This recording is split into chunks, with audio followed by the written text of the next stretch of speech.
Come on down to GP.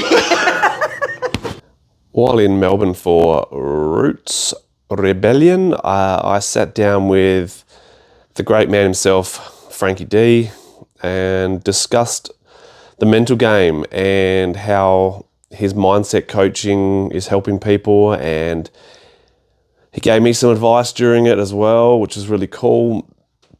His understanding of this mental game is through experience, and he's also studied it.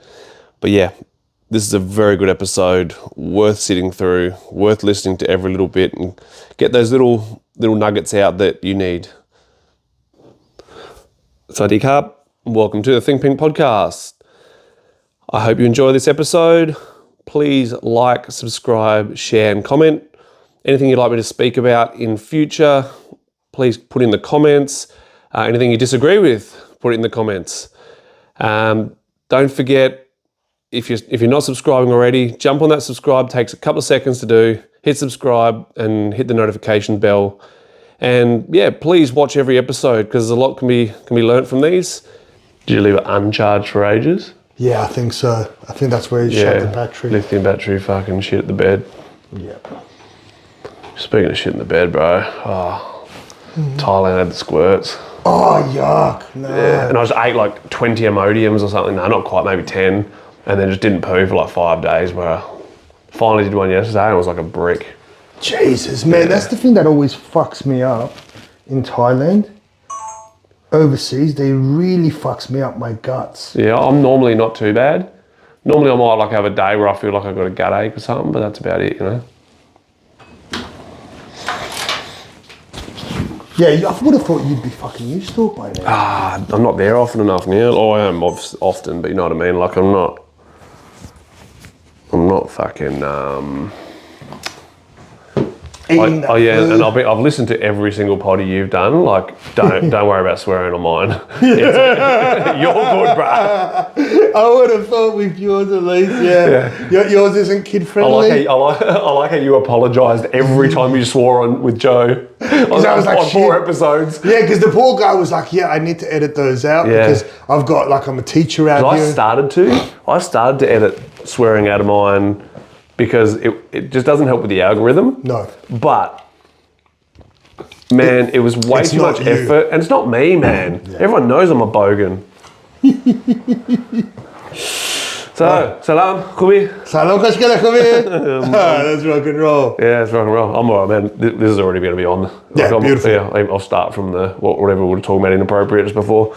But, so, obviously I've been through an introduction offline, but if you want to give a quick rundown of yourself, give us a couple of minutes of who you are, what you do, and then we'll go from there. Yeah, absolutely. So, look, the first podcast we had a few years ago, I was still running and managing Diesel Gym. I think back then I was.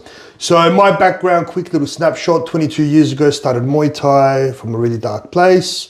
Muay Thai found me, Riddler found me. I was one of Riddler's first fighters, one of his first coaches. Spent 10 years underneath him, then opened up my own gym, Diesel Gym, and that went on for 8 years. That ended up being one of the largest gyms in WA and Australia, like 700 plus members. But within that, there's a whole story as the rise and fall of Diesel Gym as well, because I did so many things right, but at the same time, so many things went wrong in the business as well. And timing. Timing, COVID, and ultimately, look, there's a lot of external circumstances there, but my mental health, my mindset was the thing that got ruined during that growth as well. So since then, I've set up the Fight Business Coach, which is business coaching for combat sports gyms. We've worked now with almost 90 Muay Thai and MMA gyms in Australia. Just launched in New Zealand and the UK as well. Nice. And on the back of that, as I explained with the mental health side of things, I spent the past 2 years studying my master's in counseling, and mindset has always been something that I've been super fucking passionate about. Well, usually it's one of those things like when, you know most of my story, and when you come from a place of one of them places, sometimes it's what has to happen, right? Like, absolutely. You get passionate about that subject for a reason. And truthfully, most of, like we were saying off camera, like most of the guys in the Muay Thai space come from that deep, dark place. Muay Thai's medicine. Yeah, absolutely. But this is where... The but. Yeah, because this is what I hear you talk about a lot, and this is where we'll talk about it later, where my career went wrong. Like, I still used it as my medicine till the end instead of fixing the problem. Yeah, and then career ended, straight back to who I was beforehand.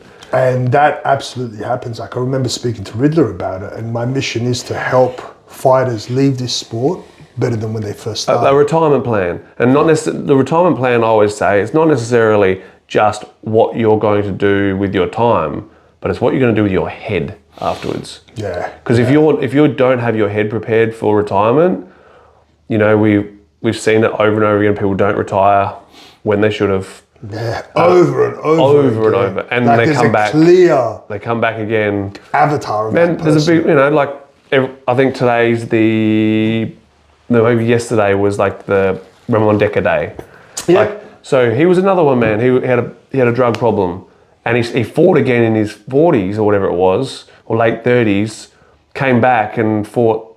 I think he fought Dwayne Bang Ludwig in the K1 fight to get him off coke. Yeah. And man, because the problem wasn't fixed. Whatever was there beforehand wasn't fixed. I remember a fighter once told me, he goes, my life doesn't work if I'm not fighting. And that's the really hardest part, is because, and this is the real concept when we talk about doing the work, the internal work, which is something that gets thrown around a lot. It gets thrown around a lot, yeah. But the concept of actually, and there's a lot of like statements that are very powerful, but Instagram's fucking wrecked them. And doing the internal work is such a powerful concept, because you reach a stage where for a lot of people, they replace the addiction of whatever they've had in their life, the abuse, the trauma, with a healthier addiction, but they don't realize they're still an addict. Because I said to someone, oh man, if I say someone, that's a lie. I've said to a few guys over the years who have come in, man, my gym, most people know, we're a bunch of misfits. Like, and most gyms are, but then you have the gyms that are like the cool cat gyms, and the pretty gyms. My guys aren't. Yeah. And people know my story. I'm open about my story. They come to me and then it's like, you know, I'm getting clean. I want this to be my new addiction. I'm like, no, you want this to be the thing you choose to do consciously. Yeah. And on a bad day, you still come and do it because you know it's the work you've got to be putting in. Yeah. You don't want to just be doing it because you're addicted to it and because you don't know. You've got to have things outside of Muay Thai. Absolutely. Like, and until very recently, I reckon during the scamdemic was probably when I started actually having some sort of other interests. I started camping. I got back into Lego from when I was a kid. That's like awesome. I stopped doing the Lego, but you know I'm into basketball, like NBA and stuff. I collect basketball cards. Yeah. And like I enjoy that, and that's my non-Muay Thai part of my life. Yeah, absolutely. You know, you talk about in your business coaching, it ends up just swallow every part of your life. Ends up consumed. being yeah. So you talk about this dark place. How open are you about where you? Because for me, this is a. You've seen my Muay Thai Save My Life stuff I've done, and people need to hear people like you and me who are successful. Yeah. Well, fuck ups. Yeah. And you know, like maybe can you give us a good brief rundown on what you were doing, 100%. like how it happened and what happened? Look, it's interesting because you had a great upbringing though. My right? upbringing was really good, but it was also really damaging. Yeah, same. I got very straighty 180 parents. Yeah. They did the best they could. Yes. And it didn't work with me. No. My brother, it worked. Yeah, same with my sisters, it worked. With me, you know, it's interesting because when you say a brief background, it's hard. and there's nothing fucking brief about it. Yeah. So if we go to my childhood, and this is where a lot of people can resonate, I wasn't abused. I wasn't, there was nothing negative there. But, you know, I recently did a podcast and we were speaking about the role of a man and the masculine and how men are so confused now. And I was raised in a very masculine Persian household. And the concept being is your value of a man only comes to your achievements. So I even remember getting told, like, you won't be loved by a woman if you don't make money, if you don't get achievements, if you're not the doctor, lawyer, engineer, you're a nobody. See, I find some truth in the original saying of that, but breaking it down to what you do for work It's very different. It's very different because very different, yeah. your success as a man comes down to are you being a man? Are Yes. you a proud man who's doing manly things, who's teaching people how to be a man? There's no such thing as role toxic of the masculinity. There's no masculine- such fucking thing as toxic masculinity. Well, open that up. Not in the way that it's No, advertised. not at all. Not at all. I've got a very strong For me, belief. toxic masculinity is these guys who are actually probably more feminine than most of the women out there, and they're trying to overcompensate. So being wankers. toxic masculinity in my mind, and what you're actually talking about is toxic femininity. And when I talk about masculine and feminine, it's not a male or a female. It's the energies we embody. Yeah. So you can get feminine men, you can get masculine Yeah, for women. sure. Toxic masculinity is masculinity in the absence of internal femininity. And what that means is if you're That's awesome. constantly trying to achieve, be competitive, be aggressive, and only your goals are the important thing. It's almost like a closet when you're in the closet and you're over over-trying. Or those who have been to Thailand, ladyboys trying too hard to be a woman. When you're trying too hard to be that role of a man and you forget about being compassionate, kind, because masculine energy is very positive for achieving stuff, competitiveness, assertiveness, that logical brain. Yep.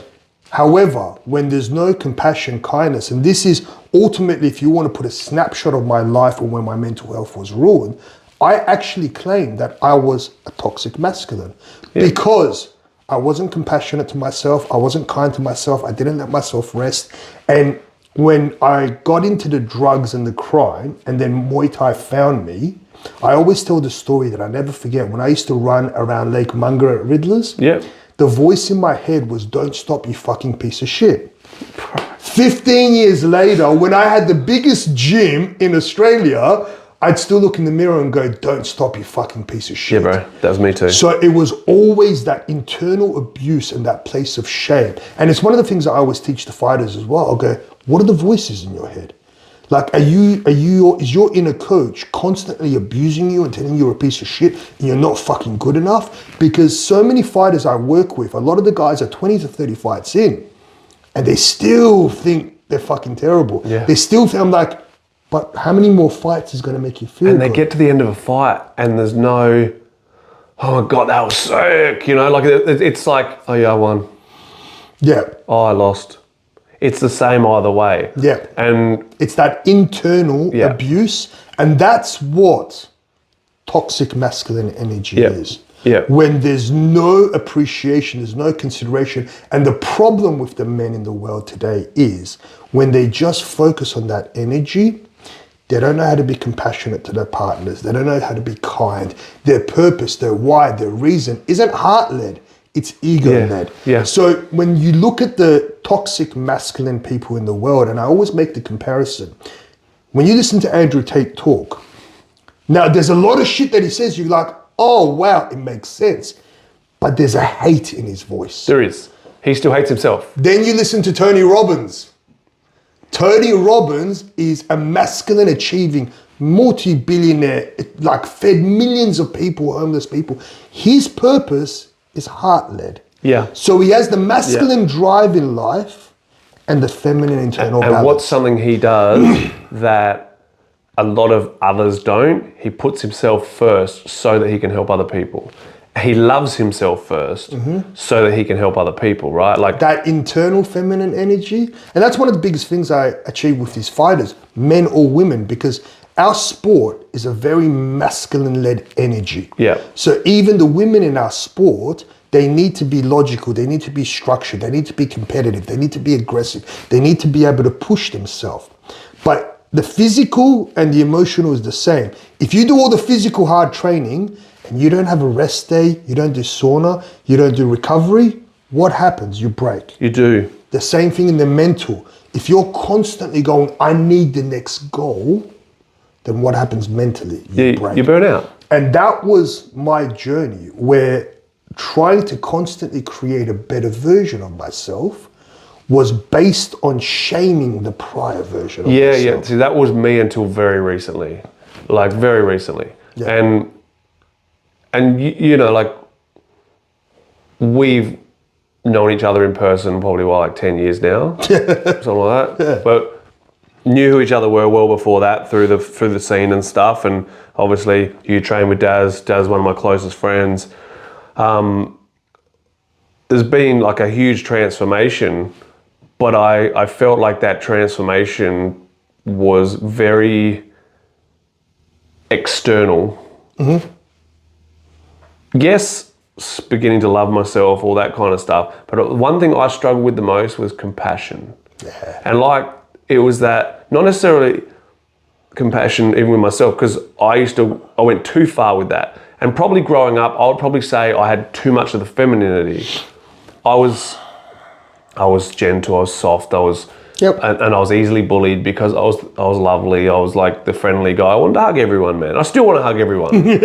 You know, like, and I've definitely learned how to be a man and hold on to, and I'm trying to teach my son the same thing. Yeah. It's like, it's not wrong to want to cuddle. No, it's not wrong to tell someone your feelings. Yep. It's not right to be a whinging turd who just wants attention. Yeah. There's a big difference between the two. Like, you've seen, like I say to Antoine, like, you've seen me at, you know, I lost some very close people in a very short succession of time a couple of years ago, and two of the most broken moments of my life were during those. Yeah. Man, that's probably a lot. Like, I've had so many broken parts of my life, but two of those, as the happiest version of myself that I've been in a long time, those were two of the toughest moments I've had. And my kids experienced it with me. Mm-hmm. And I just recently lost a student, bro. And that was just a whole different kettle of fish. And at the funeral, my son just reaches out and holds my hand. He knows, you know what I mean? Like, and that's when you know you've taught him well. I've taught him compassion, which is something I never had. It was that my compassion was being a depressed, oh my God, I feel sorry for myself. That was my form of compassion growing up. Yeah. But my daughter, if she sees me upset, she gets upset. She's got compassion.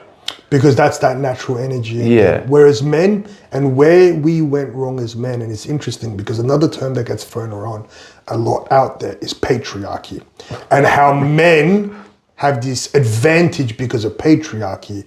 But what a lot of people don't realize is the patriarchy have ruined men. It's the patriarchy that's created a toxic masculine man. Yeah. It's the level of the patriarchy that expects us to only achieve at that high earning value. Yeah. And then the problem is the dating marketplace backs that as well, and you fall into this space. And you know, it's interesting because when you're talking about the opposite side of the energy, the statement that I said before, where toxic masculinity is in the absence of internal femininity, toxic femininity, not toxic females, two different things, but toxic femininity is in the absence of internal masculinity. Yep. And that's when you fall into the understanding of that masculinity. Because if you're completely based on your emotions, if your emotions rule you, if you're constant in the victim mindset, and this absolutely falls into the fighter's mindset, which I teach. Because I always teach people, your emotions are not the reality. Yep. Your emotions are an exaggerated version of a trigger response you have from an event in the past. Yep. So as a healthy masculine, you need to learn how to articulate your emotions, process your emotions, feel your emotions, cry your emotions. Yep. But then that's your feminine energy, and then you apply the masculine logic. Yep. Is this the reality? Yep. How can I get better from this? What's the next step?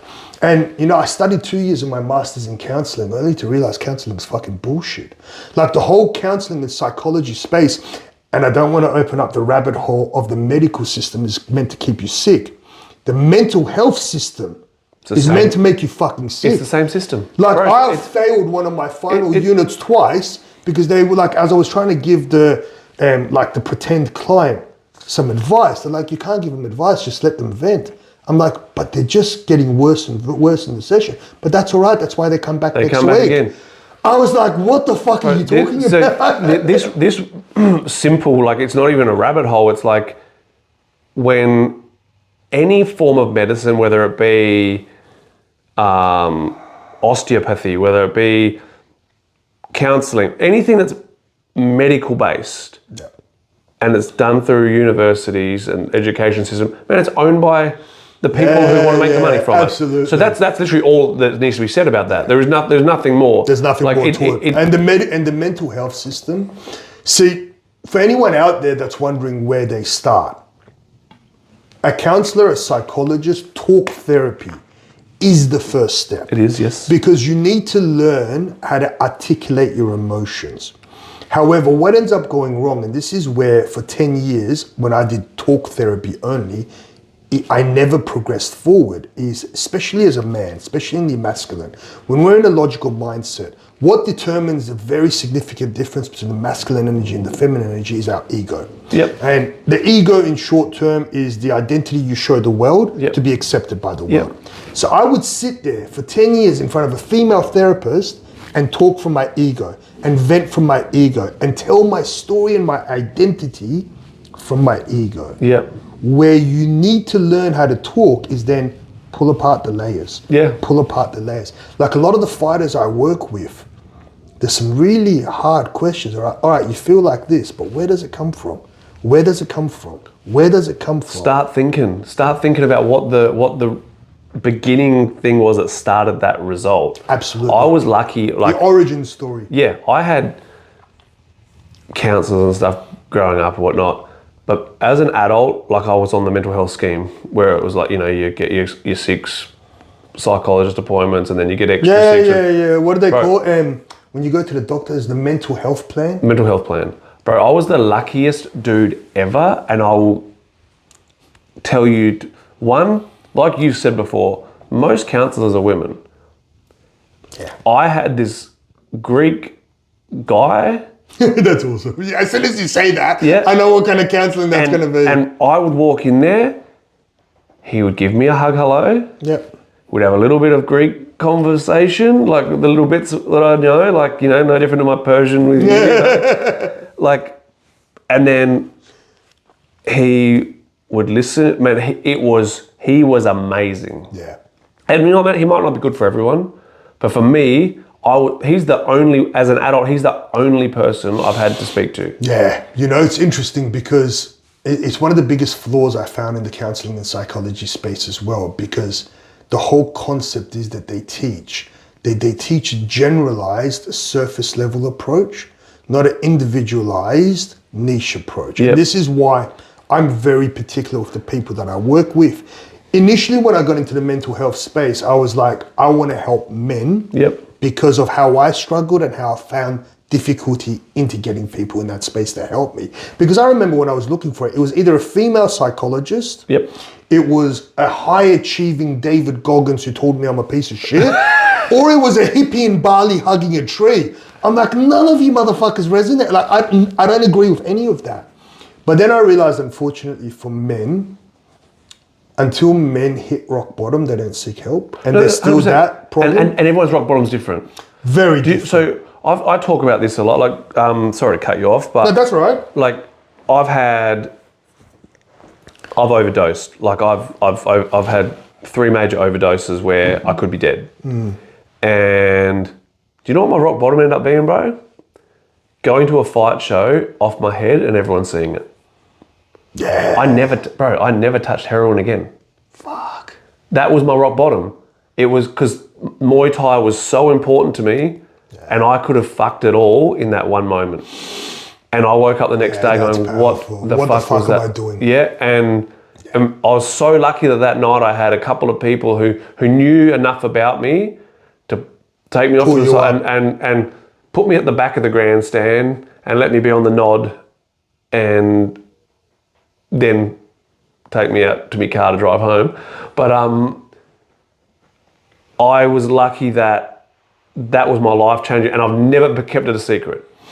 Good. So from day one, it was like that was the moment, and man, that was 11 years ago. Yeah, it's interesting because we have these different moments. Like I remember my very first moment was driving to rehab. And I remember talking to my sister going, how the fuck have I reached a point that I'm driving to rehab? And that's the first moment that I started making the shift. Yep.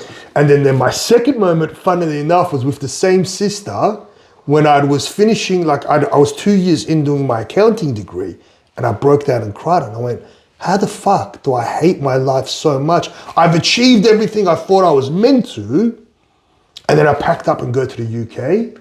And this happens every 10 years. So the first breakdown was 18. The second breakdown was 28.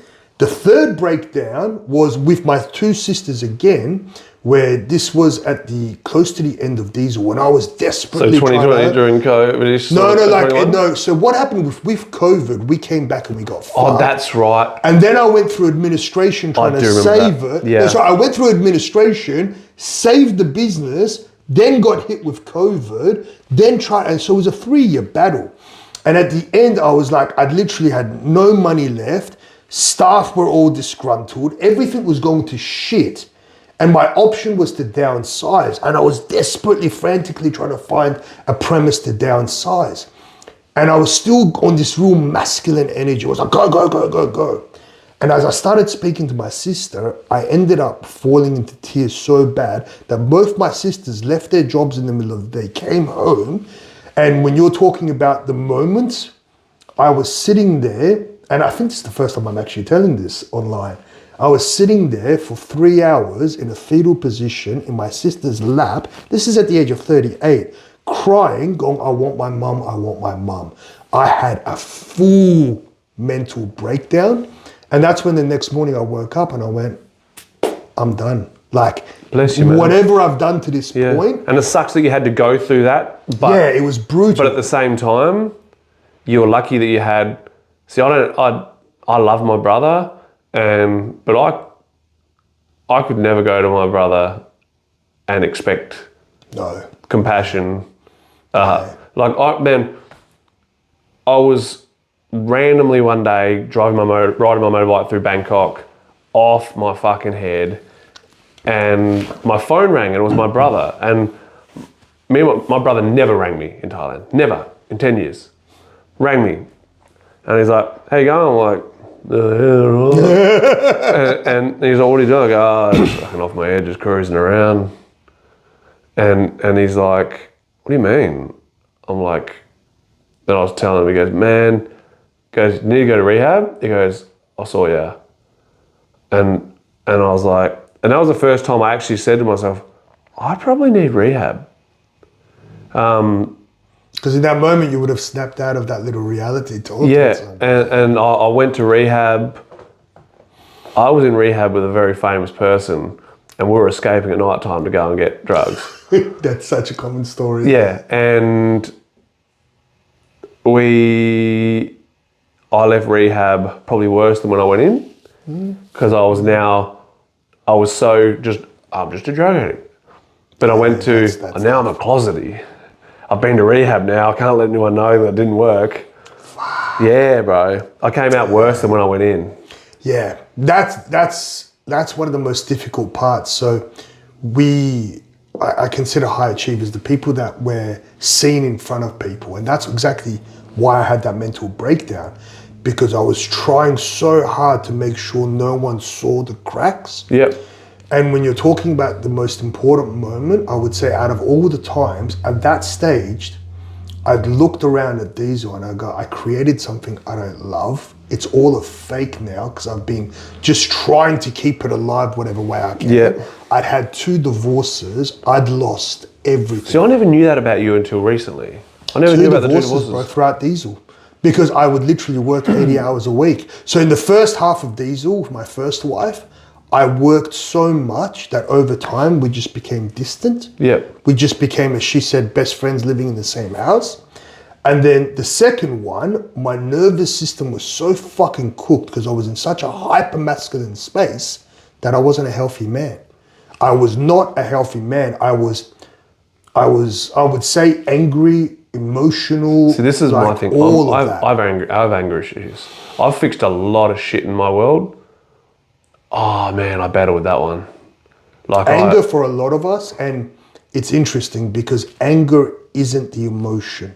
So it's the reaction to the emotion. yeah, so a lot of my life, where I did wrong in the healing, and where a lot of these psychologists, when they speak to my ego in the front, we got it wrong, was I always thought I had depression tendencies. So depression would sink me into smoking weed. The smoking weed would get me off my goals. Behind that depression was severe anxiety based on the performance expected of me. So the anxiety, when I was in this hyper-masculine state, and the whole world, and you got to understand, like at the peak of Diesel, 750 members, 25 staff. I remember my at the time, wages bro. was like 35 grand a fortnight. And when we started bleeding, I had to hold that persona in front of my wife, in front of the team, in front of everyone. Yeah, and you're faking it, you're bottling down everything that you need to feel, and man. And that anxiety, after a while, so this is what I always teach the fighters as well, is if your nervous system, if you're revving at that fucking high level all along, when you're constant in that fight energy, it reaches the point where your body screams at you, and that's when I would go back to smoking weed, smoking cigarettes, using my downers, and then it would just reach a point where I would crash. And when I would crash for 1 or 2 months in that fucking, I used to call it the gutter. In the gutter was what I tried to fix. So then what would I would do? Come out from a place of shame and push and achieve again. Rev too high, Overcompensate. hit the gutter. Yeah. And literally my life was this roller coaster. Man, you probably just hit a nerve with me because I think that's where I'm at with life. And obviously we've talked a bit and you've offered your services to me a lot. And I'm like, yeah, one day. And which is common with a lot of people. 100%. You said that, like, man, like 12 months later, it's like, man, like I'm thinking back to us hanging out at Rebellion at the start of the year when Antoine was with me. And I was like, man, I've done nothing since then. I've done nothing to talk to you about since then. And it's not, and you got to understand, this is where we get paralyzed from that level of anxiety.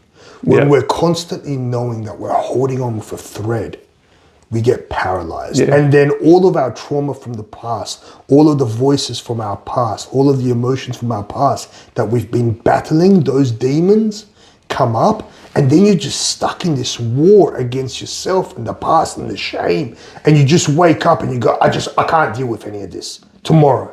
I can't deal with any of this tomorrow. And this is why, unfortunately, even with myself, I had to reach a point where I went, fuck, I've got nothing. Yeah. Like I'm at zero. Yeah. Like when I closed Diesel, I was riding a bicycle and looking at moving to my sister's house and driving Uber.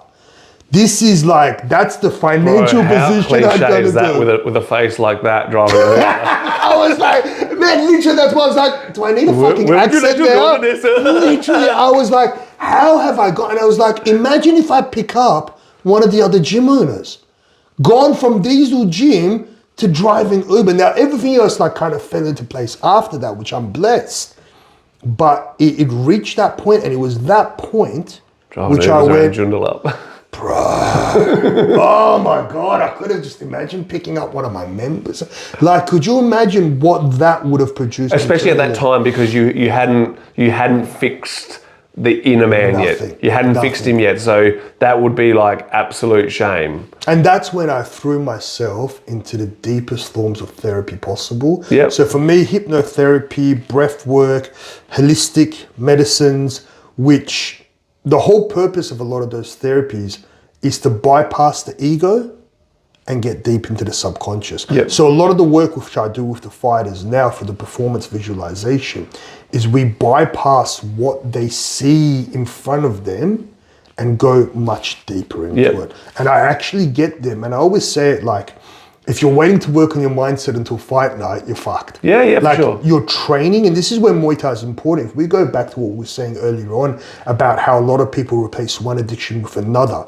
If you show up to Muay Thai and switch off and just numb yourself, you're not getting any better. You're not getting any better. What I teach my fighters to do is show up to training Now that's your mental battleground. Let's go searching for the voices.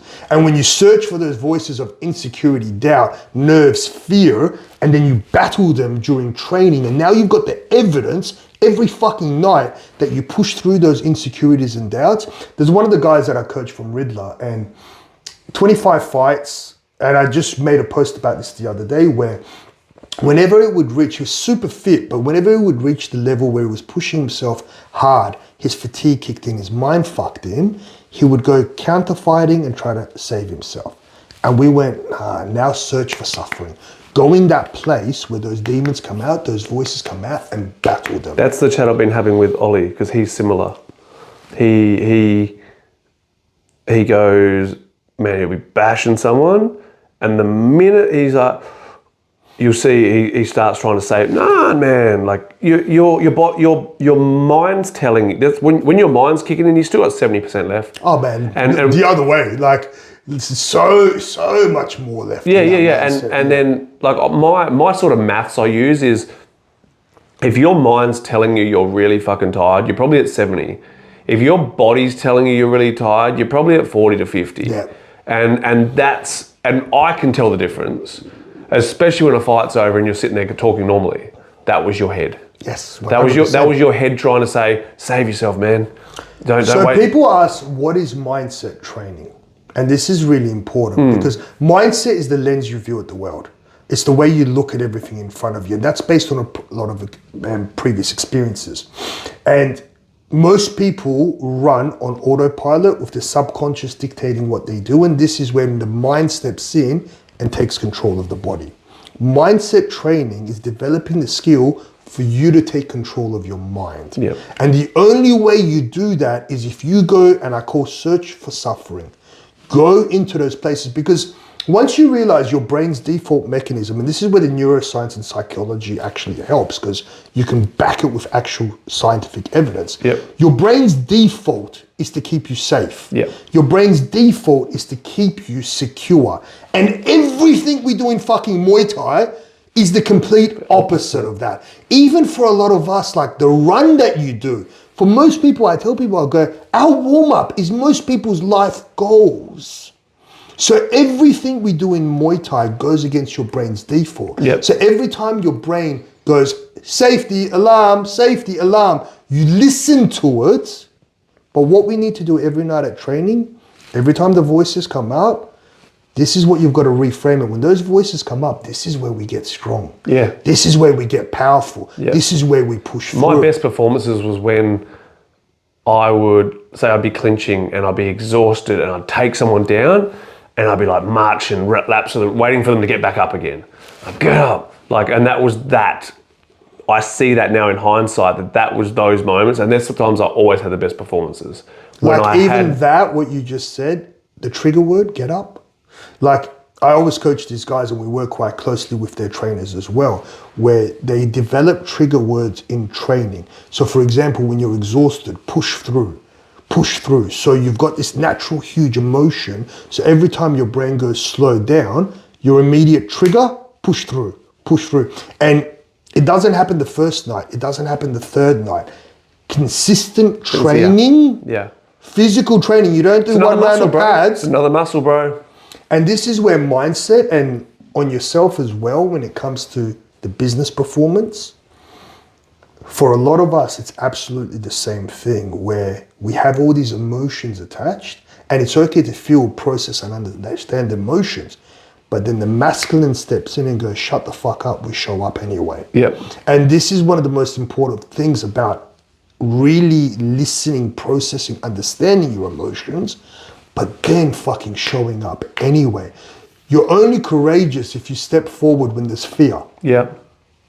You only have success if you've had 99 failures. Yeah. Like, we only grow, I think it was Arnold Schwarzenegger goes, the reps start when it starts hurting. Like, it's everything. And this is when I talked about, I started my mental health to help men, but realized I couldn't help enough of them. The fighter's mindset is a product that's applicable to life. Yeah, 100%. I always say it's performance coaching with a trauma-informed lens. Yep. Because ultimately, all therapy should be about creating a better version of yourself Yep. based on reflecting and improving the past traumas you've had. So, would you say there's an age that you can start working with you? Like, what happens with that? Like, You know, it's interesting. Working with me, any age. So I'm currently working with, as an example, completely different sport, Australian champion junior gymnast. She's 16 years old on track for the Olympics. Working the fighter's mindset exactly with her. yeah, What I generally found was, and this is where I speak to my sister and my partner of children and stuff like that, and they're so worried about their children's upbringing. And I went, where you guys are really lucky is all these terms, emotional awareness, trauma, etc. It's in all the juniors' common language right now. Yeah. Like at the age of 43, I gotta go, what the fuck happened when I was 15? Whereas a 15-year-old goes, what happened yesterday? yeah, So if we're talking about athletes can start at me at any age.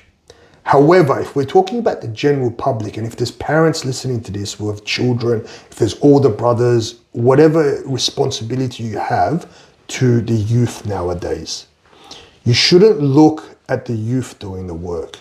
If you do the work, you then raise those kids correctly as well. yeah. And that's where our parents didn't know better, so we can't judge them. But the reason we are the way we are is that generational trauma. Because I find like in my own situation, I'm somewhat of a high achiever. My wife's a high achiever. She's like that, at that stage of just work more and distract myself from life. Masculine energy. But my daughter, who could be an absolute superstar, is scared to be great, so she doesn't put effort in. And we've talked about it, and she's like, I talked about doing hypnosis with her and stuff, and she's 12. She's just got old enough to be able to fight in Adelaide. So she wants to fight, man. But then when things get tough, she's like, oh, I can't be bothered. Like, I don't want to do that bit. So it's interesting. You've said a few different things. Why do you think there's a fear of being great? I think this is now my biggest problem with having fighters now is that exact thing. Fear of failure, fear of doing their best and it not being good enough. When to me, it's like, I hear you talk about it all the time. Be proud of what it took to get to that loss. Yes. Everything you went through to get to that loss, 100%. But no matter, I've tried every single way to get my daughter to actually try and put some effort in. Man, I don't know. Like, I don't run the classes. I get someone else to do that. Mm-hmm. So that it's not dad whinging the whole time. I can't get her to, like in Thailand a few weeks ago, good example. She was training, doing pads, doing her bag work, not a problem. You know, cruising on the bag, doing what she does. And then they're like, oh, sparring now. And she was supposed to be fighting 2 days later. So she's like, oh, I don't want to spar. Like she said to her mum, didn't say to me, I don't want to spar. And so when she's training in a gym in Thailand, man, that's them. It's on them. And Payne goes like, goes, she's just said, you force her to do this. She doesn't want to do it. Da, da, da. I'm like, get her to come and tell me then. So she comes up to me and I'm like, let me ask you a couple of questions, and it's not what you want to answer to me, it's what you answer to everyone else. When someone asks you, do you want to be a fighter, what do you say? She's like, yes. Okay, when people ask you, do you love Muay Thai, what do you say? Yes. Okay, my job then is to make sure that you're putting in the effort to be able to do what you say you want to do. If you don't want to be a fighter, that's cool. Tell me, and I won't make you be a fighter. But if you want to be a fighter, then you've got to put the effort in. So this is the really difficult part. And not to dissect too much of your family on a subject, but as a parent, as a coach, as a leader, as someone who you have people looking up to you, You have to remember a lot of our trauma comes because we could never live up to other people's expectations. And a lot of the reasons we wanted to do things was to live up to other people's expectations. Yeah. So this really sounds like, even when she says, I want to be a fighter. I totally agree. I totally agree. It's a, I want dad to be proud of me thing. Yeah. And she's at that age right now. Personally for me, and I know you're against this and a lot of people are, I would never have junior fighters. Like I remember with my coaches, I would battle. Because as a junior fighter, there's really only such a small amount that genuinely want to fight for the fight. Yeah. And there's only genuinely a small amount that are that traumatized that getting bashed in the ring doesn't affect them.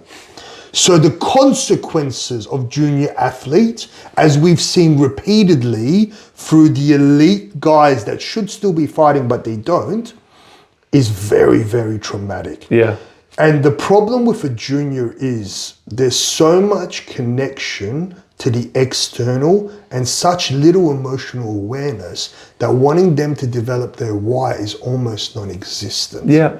And genuinely, as we said before, in our sport, most of us are fucked up. Yeah. So our why is a very strong one with creating the better version of yourself. So in regards of your daughter's case, if I'm to give an external piece of advice, is I would completely pull back whether she wants to come or not. Yep. And I would over show affection, love, through everything else in her life. Yeah. I would completely switch off the connection of Muay Thai and see if she still has that pull. Yeah. But then make sure you're overcompensating the connection you have with her with everything else, which is really difficult when you're the Muay Thai coach. Yeah. But this is commonly what happens with a lot of junior athletes, and there's It's so normally much. the parents. It's Normally the parents. Yeah. And it's not. And when I look back on my trauma, amazing family, but the expectations they had of my career, Yeah. with subtle words they spoke about how important those things were driven into my mind. So your perception and the value you have for Muay Thai fighters as being one of the most elite things anyone can ever do. And then She sees that, and that's... so even if you don't say it, Yeah. No, she I get still that. sees, and it's because she's at that age. Yeah. But for older fighters, determining their why, and I always say let's determine your why, but I kind of always direct it to the same thing because it should be creating the best version of yourself. Yeah, for sure, 100%. And you put yourself through those challenges. So whether you have one fight, whether you have 10 fights, like I work with fighters right now where we've openly said, you're never going to be a champion. Just because like there's people that are going to be champions and there's ones that aren't. Yeah, and by being, you're not going to be a champion, man, you might win a state title. Yeah, you'll get a belt, but you're not going on a world stage. Yeah. Like I always said that about myself. I'm lucky that I got that injury and pulled out and stuff like that because I would That have was an never. Adelaide thing, eh? Who were you supposed to fight? Milan Milosevic. I still have That's nightmares right. about that shit, man. I was speaking to another fighter when I was coaching. I was like, I remember seeing him matched against Riddler on a poster, and I was like, Daz, like what the fuck? Like that was, and back then, Bro, he fought Ian Schaffer. He fought bro, and I'd had like 6 fights, like 9 months of training, and I was matched. his first fight was against one of our guys. His second fight was against one of our guys. His fourth fight was against one of our guys. His first state title was against one of our guys. Do you know, so our gym never beat Flinders back in the day. Never once. Really? Never once. So this is a little story for the guys that are right now going, oh, but he's had 5 fights, I've had 4. Back in the day, you just fucking You fight. just fought. And you, as an amateur, you're still, unless your boy has been knocked out or absolutely pumped, there's still no reason why you can't be doing... I've had guys debut against guys who had 3 or 4 fights. They're amateurs. So this again falls into the mindset because a lot of fighters come into this sport with the wrong perception of why they're coming into this sport. And an understanding of the sport. Like Completely. keeping the O shit and all that kind of stuff. Like the most important part you need to understand, again, if amateurs are watching this, your first 10 fights don't fucking matter. You're like your first No 10 one knows fights. who you are. And no one gives a fuck No about one you. cares. And honestly, if you're doing this for a cool Instagram post, You're an idiot. bro, like do something different. There's easier things. Yeah. So Just show your butt. Get your G-banger out. like literally but bloke off him. especially as amateurs, like where I like, this is like, I hate headgear, right? But the good thing about headgear in the amateurs is you're anonymous. No one knows who you are in there, except for the guys who are there to see you. And to the point where, you know, like when my guys are pro, I try and research their opponents a little bit. Just so, okay, roughly this. Man, I looked up Ollie's opponent for tomorrow night, and I couldn't tell which one he was. I watched 3 fights on Muay Thai Vic, and I don't know which one he was. And they're all like fight to fight, you drastically change. Drastically change. And again, I think this is where the mindset side of things is so important, because this not only applies to fighting, it also applies, e.g., to business. Like, And life. run your ads, The struggles in life. make fails. Like a lot of people, like with Diesel Gym, man, I remember for 3 years, I failed. And I mean, I hired marketing agencies which put up photos of women in karate gears. I lost 25 grand there. I had business coaches which would turn around and tell me set up boxercise and yoga classes. I brought in Pilates. I did so many different things while running a full-time bookkeeping business. Like I was working 14 hours a day, 7 days a week for 2.5 years, hence the divorce. I don't blame her. Like I went through so much and I failed so much until I cracked something. Like a lot of people, like even yourselves, and like, oh, $1,000 a month on ads is so much. I'm like, for my business coaching, I spent 6 to 8 grand a month on ads. And I lost 20, 30K trying to figure out what ads to do. And I still wake up some mornings and I'm like, fuck.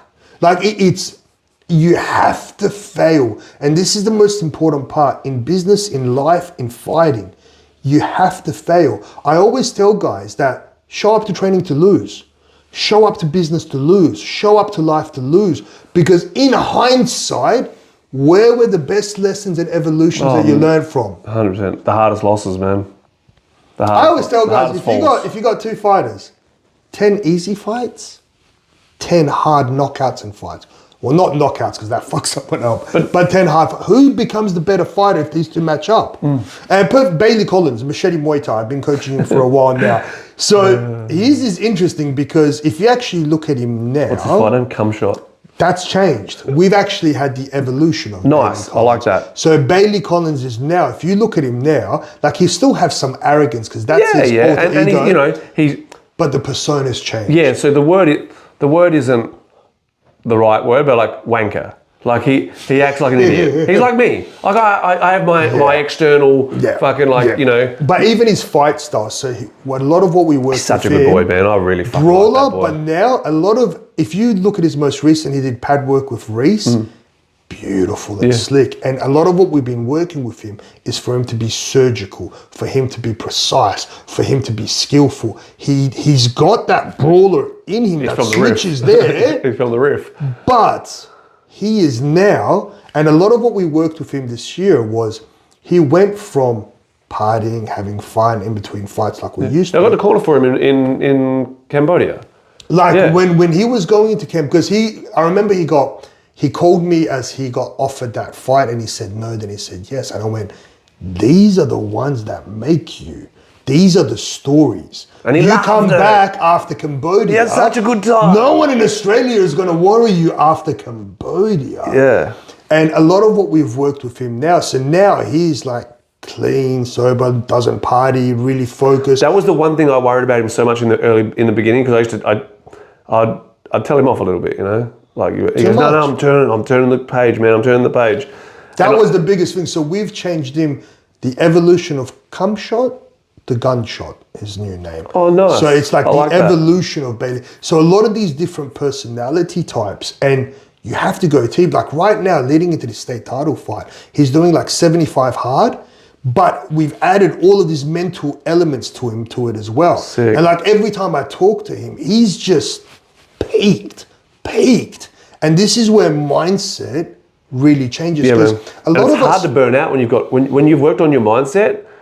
It's in all of life. Everyone always thinks they burnt out physically. No, you burnt out mentally, whether it be from weight cuts or whether it be from just putting yourself under the stress of, oh, what if, or, you know. But when you've actually put the effort into your brain, it's almost impossible to burn out. You could probably do 12, 13 fights in a year and you wouldn't burn out. Because you get to constantly reflect. Yep. One of the most important things is, and there's a part in your brain called the reticular activating system. And, you know, whenever I said, like, you've been taught gratitude wrong, because everyone thinks you wake up in the morning and you know, oh, I'm so lucky I have my arms and my legs and this.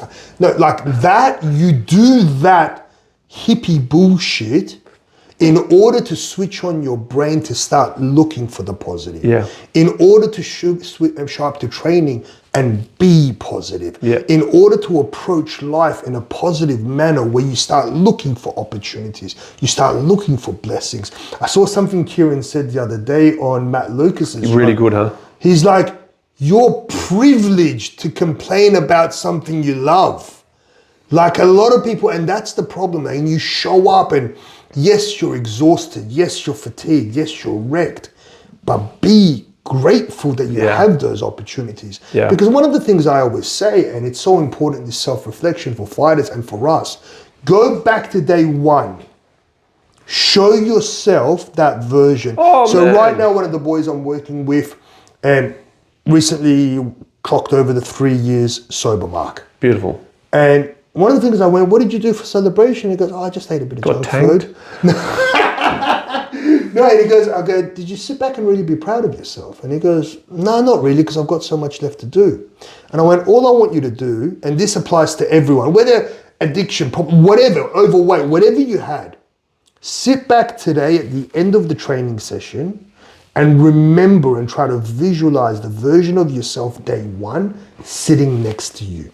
Show him who you become. Like go back in your worst moments before Muay Thai. Sit him next to you and show him everything you've achieved in your life. He wouldn't believe it. Yeah, bro. Like if I go back to that little boy inside of me that was so insecure and broken, to the addict inside of me, to the accountant inside of me, or even to me 3 years ago when I was in my sister's arms crying, to what I've done today, I can be so proud. Yeah. Now, this is where a lot of people get it wrong. It's not about saying I have not more to do, but today I have so much more to achieve because of how much I love myself and how much I can give the world. Yeah. Through most of my life, I could never be proud of where I've come from because I was like, it's never enough. Yeah. See, I find like about that addiction thing, like I said to myself when I got sober, and the day I stopped heroin, I knew it was the last time ever. And I said to myself, when I hit 10 years, that'll be the last time I celebrate it because I don't need to anymore. And you know what happened? This was 11 years this year. First year I've forgotten about it. Oh, wow. The first year I've forgotten the anniversary day. It was 2 days later, I was like, oh, what was the anniversary do? But every year for 10 years, I sat there and looked at myself in the mirror like proud as fuck of what I'd done. You know, it's interesting because again, speaking to one of the clients who previously was an addict, and I was getting him to look inside in the past and stuff like that. He goes, no, like, look, that was the old version of me. I don't want to think about him. The reason I stopped going to NA, and he actually made a really good point. He goes, in NA, you stand up every single day. And I'm an addict. And I'm an addict. No, you're not. I hate that. I hate that more than anything. It's in like that mental health victim mindset. I used to be. Yeah, that and I'm not a recovering addict for the rest of my life. I'm recovered from that, bro. Yeah. So you want to have parts inside of you. So the concept that I always teach is parts therapy. And you want to imagine, and this is like a visualization practice. In this room with me, there's a part in me who's that young little boy that was insecure. There's a part in me right now that I can see who's an addict. There's the business owner, there's the lover, there's the dancer, there's the fighter.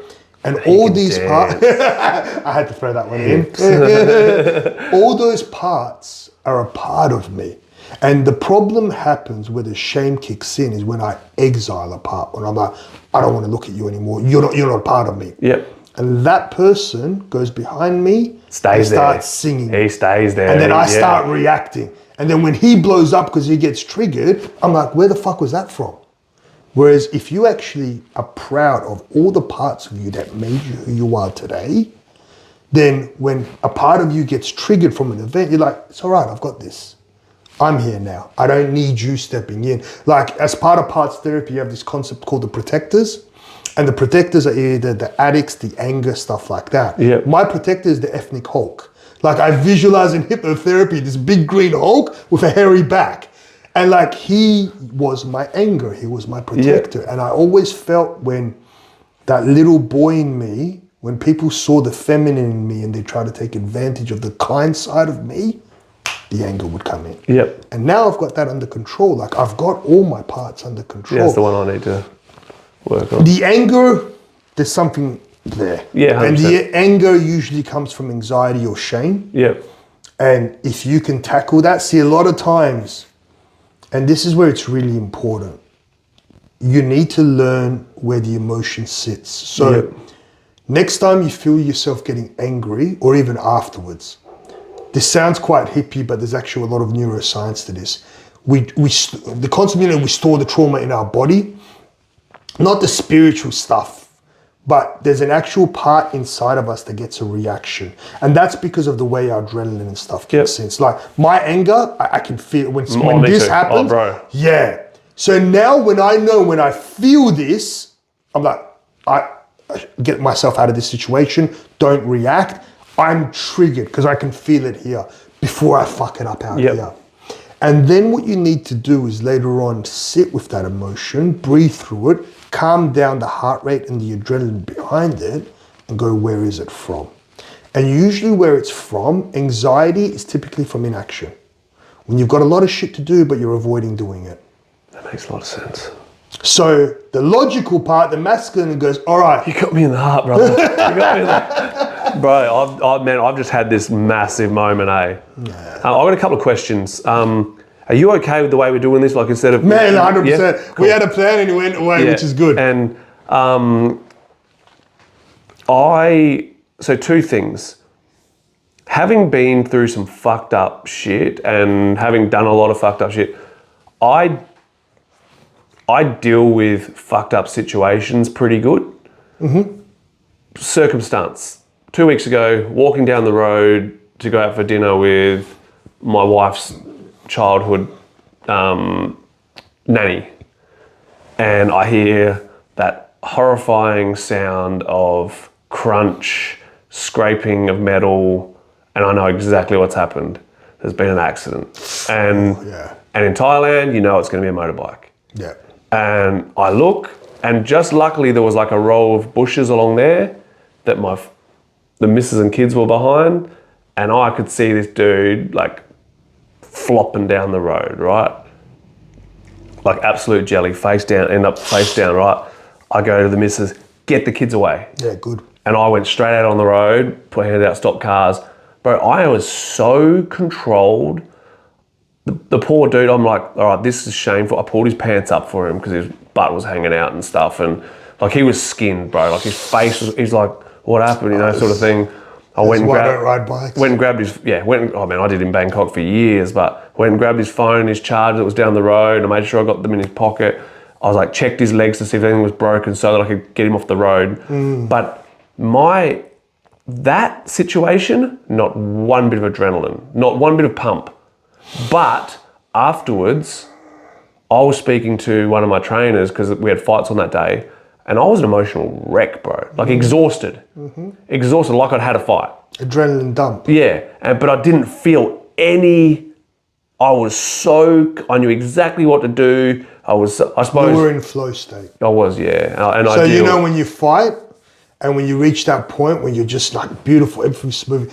In psychology, and there's a lot of neuroscience behind this, they call it flow state, when everything momentarily switches off and you're just in that moment. Yeah. So like riders get that rider's flow, sporting athletes get it. Fighters, when you go through and you're numb in a fight, you're in that fight or flight response.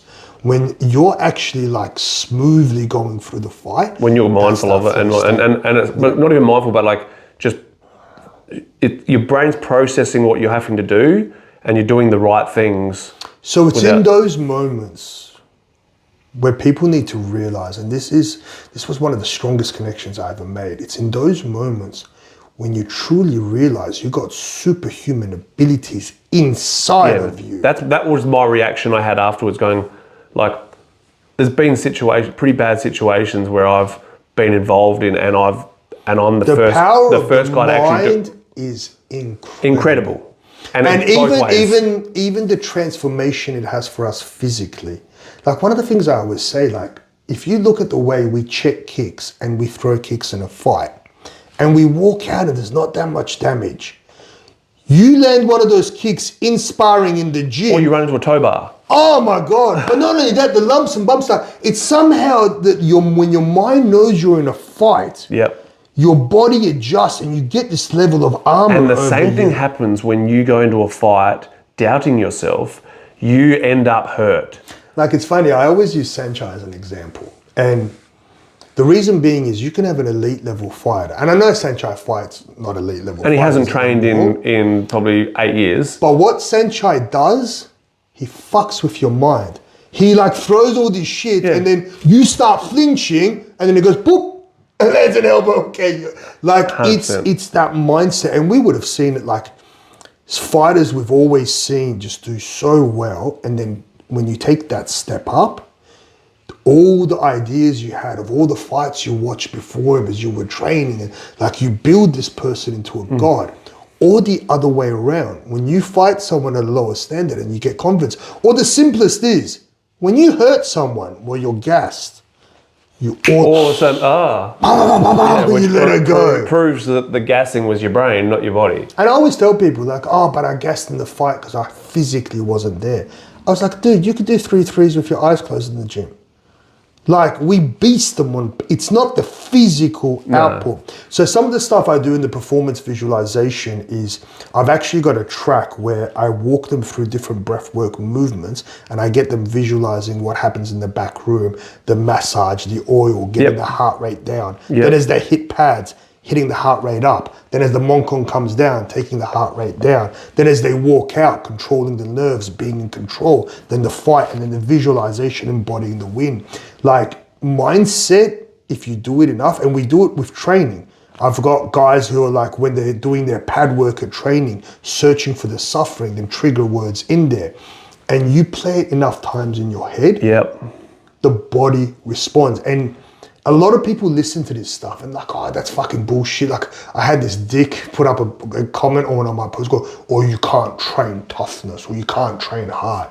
And I was like, clearly you're not a fighter because you don't even understand what toughness and heart means. Yeah. Like you really don't, because... And the wording training hard is... The Nugget talked about it really well on that. With Comerford, Yeah, where he says, it's not the heart, it's the head.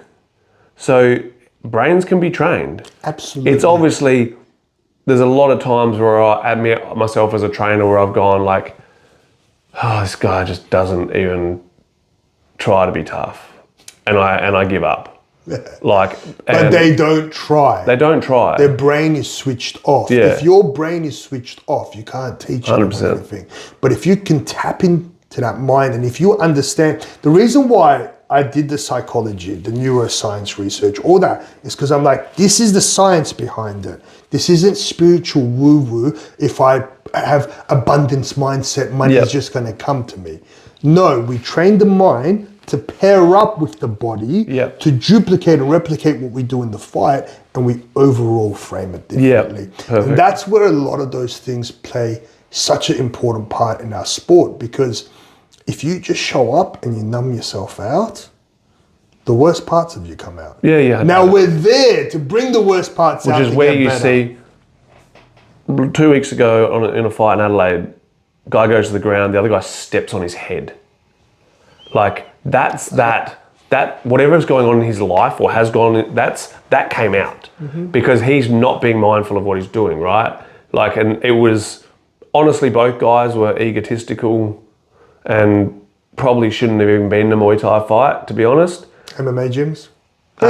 One was an MMA gym, one wasn't. Yeah. But it was that there's only a short-term run of that angry person. So it's interesting because when we talk about natural toughness, the people that need the therapy, the people that need are the ones that are naturally tough. Yeah. Because truly, like those ones don't have longevity in the sport. They don't. Those ones aren't healthy in the sport. Those ones leave the sport damaged. Like the guys like that can take, all the guys you've trained or been around that can take a beating, their heads are fucked. Yeah. And like they reach a point after the sport and those are as well. Like, How could you miss that head though, bro? Like, bro, I used to put on both gloves and he used to, I was like, fuck. Like when I'd wear 8s in Thailand, I'm like, my head is still exposed. Do you know what's funny though? You as like a 68, 70 kilo fighter, your head was still the same size. Bro, my head was massive. Like when I beefed out, I was like, I'm finding the right proportion. That's what I feel about my nose. I got fatter and I grew into my nose. Oh yeah, like literally. But for those guys, and what we said very earlier on, where the sport needs to make you better. So this concept that you can't teach toughness or mindset, for the guys that start the sport because they need that and they actively work on it, the sport makes them better. The guys that are escaping their demons, those demons don't leave you. They don't leave you, and that'll be the end. That's the same thing that ends their career. That demon is the same thing that ends their career. Yeah, it's brutal. My other thing I want to touch base on, this will probably be the last thing we do on this one. So whether it be addiction, whether it be whatever bad things that have happened in your life, whatever it is, what's your thought process on relationships? So my big thing was, as an addict, lose everyone who played a part in that part of my life. Like, who was part of that part of my life. I had friends who were, one, either didn't know, two, hated the fact that I did it but still loved me, or the ones who actually shot me down over it. And then I had the ones who were enablers and the ones who did it with me, and like, get rid of them, right? But it's also, in that whole relationship thing, having, everyone loves this whole multiple sexual partners, sleeping around, it's not healthy, right? No. Like, it's a transfer of energy every time every single time. And why waste your energy on someone who's you don't get the return? And so how You're important, numbing yourself. Yeah, how important is whether it be good relationships with friends, good relationships with a partner, to how you perform as a human? It's a very interesting topic because one of the things that I've failed a lot in my life has been relationships. Me too, until my missus is the best, bro, because she does whatever it takes to bring out the best in me.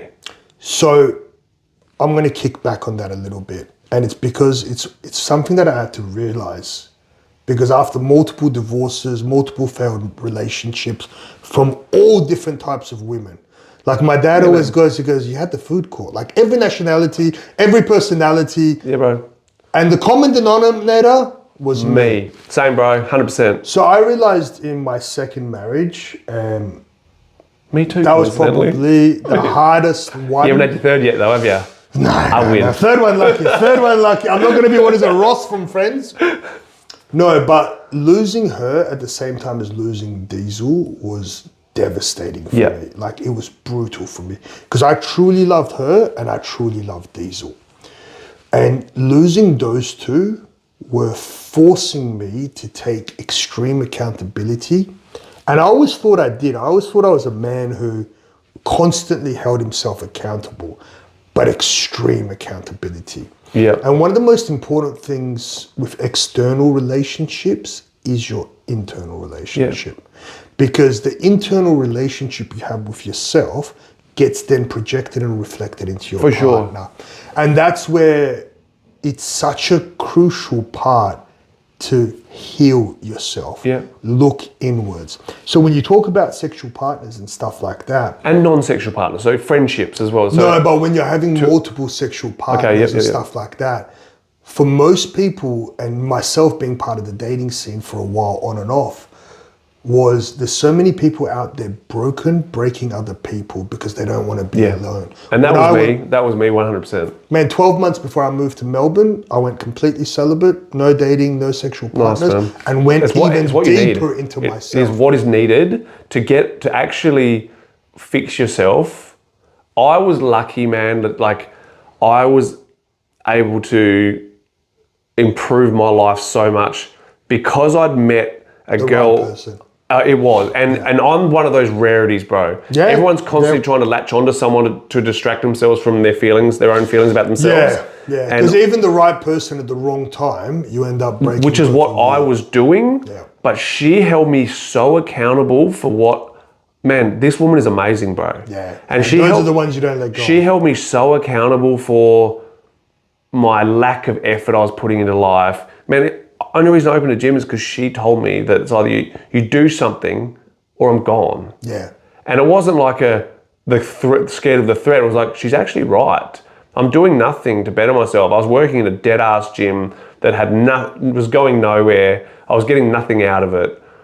And you got the love and compassion you needed to give yourself. 100%. Externally. And it's taught me how to do it to myself. Yeah.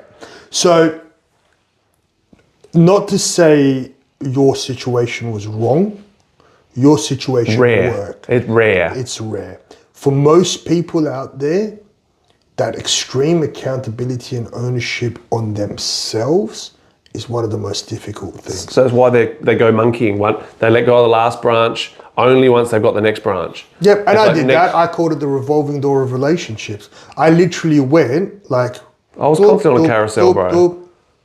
And that's another form of addiction. That's 100%. another form of numbing. Really unhealthy one as well, man. So when I tell you and everyone, I go like, the concept of sitting with your emotions, again, is something that's thrown around a lot there. It is the most difficult thing you do.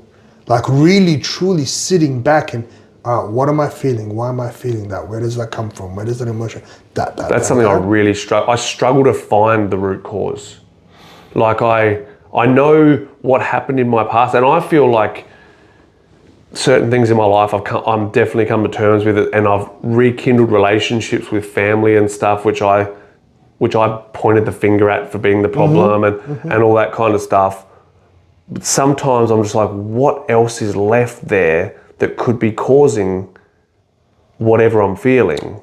Because you're looking externally still at what were the causes of the way I was. Okay, so what's the result of that? And regardless, what's my responsibility? Because part of healing is seeing who was at fault. And the second part of healing is what's my responsibility? Because then I'm at fault. I'm the next one at fault, right? Like when we peeled back that small thing of anger, anxiety, inaction. Yeah. Like that's a clear link. Yep. And a lot of the times it falls quite simply into that, and that's where it becomes really tough. Because like you go, and that was when, earlier on in the conversation I asked what was like the pivotal moment, was when I lost everything a few years ago and I had to go, it's me. Yeah. It's me. Like, and regardless of whether it's my fault or not, it is 100% my fucking responsibility. Yeah, it's your responsibility. It might not be your fault, but it's your responsibility. No, 100%. Yeah. Like, because I felt like I let so many people down at Diesel, so many of my staff, so many of the people close to me, my members, my wife, like myself and what I was capable of, because I refused to go surface level enough to build the foundation. Yep. So the other part of that thing was that other, like the friendships relationship. And the reason I guess I'm bringing that up is because you have people who support you and people who don't. When I was 10 years off of alcohol, like alcohol, man, was it's the ultimate gateway drug. It's like, and when I was 10 years off of alcohol, I put a thing on Facebook, which was 10 years off the alcohol today, I'm gonna get a carton, who wants to come around and celebrate? Some people actually said, man, I'll shout the carton, I'll come. Like, I realized on that day. Who actually was it? And this is what I say to people, like, and it's the hardest thing I find because people are so scared to be alone, to cut those people off that aren't fueling the fire. They're fueling the burn down. Like they're fueling they're fueling the fire. They're not watering the tree to help it grow after the fire, you know? You know, there's an interesting analogy, which, again, Instagram, but it actually makes a lot of sense. And for a lot of the guys out there that are fighters, that are changing their lives, you need to have a lonely chapter. Yeah. You need to have a chapter in your life where you're lonely, where the version of you is dead. So the people that were part of that life, that chapter's closed. But you haven't become the person to invite the new people into that chapter. Yep. And you go deep in yourself. Yeah, deep. Because it's the only time you get better. It's the only time. And unfortunately, in life, you need multiple lonely chapters. Yeah. You need multiple. Like you said, every times. 10 years for you has been a pretty big learning chapter. Massive. Like if I look at every decade, it has been huge. Yeah. And me knowing you, you know, especially over the last 10 years, I think like the first time I actually met you in person, I was like, oh, where are you from? You're like, Iran. I was like, salam. I was in the caravan park at West Beach at Adelaide. Yeah, when we fought in Adelaide. When Lucas fought Matt Stevens. Yeah, I remember that. And we hit it off straight away, right? But it's like, I could see then that excitement meeting me and hearing that compared to genuine excitement out of you now. Man, you're a totally different person. Very, yeah. And even like you, when you would talk then, it was intense. like, it was me. Which is how I feel I am now. Yeah. I feel I'm at that stage of my life where I've fixed a lot of shit, but obviously. Well, the thing is, you never stop. You never stop. Like I actually last night had a hypnotherapy session to tap into some things that have been popping up in my current relationship, which I've noticed that I'm starting to see, which is from so long ago. Yeah. Like you don't stop. And this is where a lot of people like, again, the guy that I work with 3 years in, it's like, I don't want to go back to that. I went, but you don't stop. You don't have one fight and stop training. No. Like you Some don't do. stop, but you don't stop the self-development. No. And the quicker you understand improving is a positive thing. Yep. And in order to improve, you need to have a weakness that you acknowledge to improve. And that weakness is not a negative thing. And that weakness is going to suffer for a while until it becomes a strength. Like when you can reframe that in any aspect of life, then all of a sudden, searching for the struggle is the path to the growth. Yeah. The Buddhist, and this is the simplest way I think we'll end it on that, is the Buddhist concept is that suffering is the resistance to pain. Yeah. The quicker you realize life is pain, the less you're going to suffer. And don't be attached to that pain. Don't let it be the thing that owns you. Absolutely. 100%. Man, I appreciate you a lot. That was deep as fuck. I love it. Merci. Thanks, guys. Thanks, guys. Awesome. I hope you enjoyed that. Back again next week, and then the week after we have another guest on. So hope you enjoyed that. Remember the like and subscribe stuff, guys. Thank you very much. Kopum Ka.